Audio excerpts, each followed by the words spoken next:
Hey coin collectors, and welcome to DC Coin World International Coin Channel. Some of you may notice that I have a little bit of a different backdrop today, and that's because I wanted to talk a little bit about where we get some of the information for our coin videos. And that is, one of the best places is right there.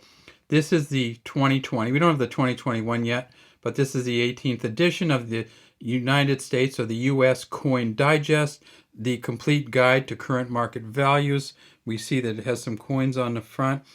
David Harper's the editor. Richard Giedroy is the market analyst. And this is published by KP, the world's best-selling coin books. If we look on the back, and that's Krause Publications, by the way, KP, you see expertise made easy, and that's what we got out of it. We can make believe we're experts because we use the US Coin Digest, and you can find all the coin issues to about 2019, I think. This one is the 2020. So they follow back about 2 years just because it takes them that long to get everything set up and graded and put the values in.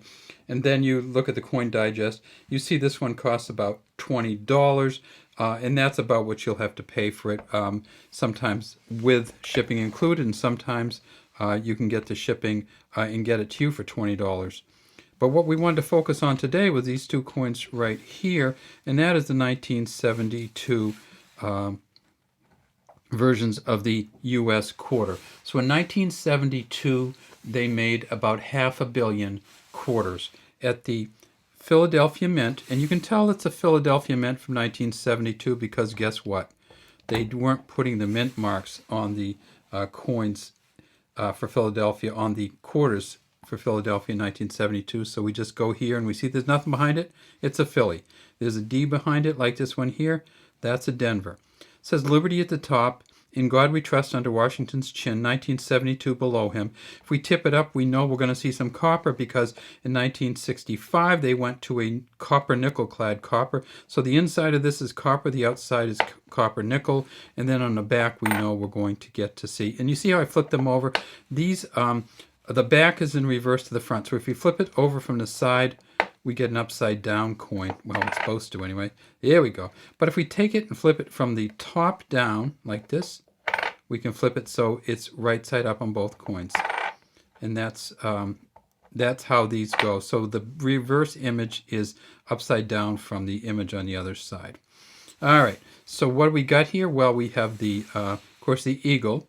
United States of America, it says at the top, E pluribus unum here. The eagle's holding some arrows.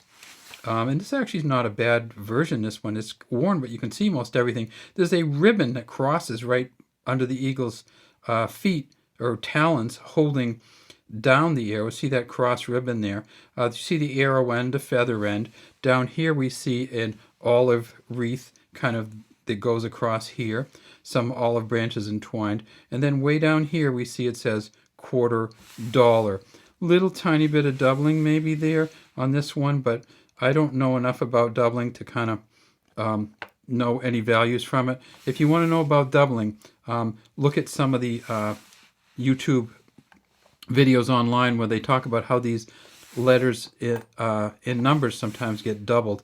A lot of times they say, look at the I, and we look at this I and we see, well, it may be a little mushy, but not great doubling. And see how we can tip it up on the edge like that and really get a good view of everything here.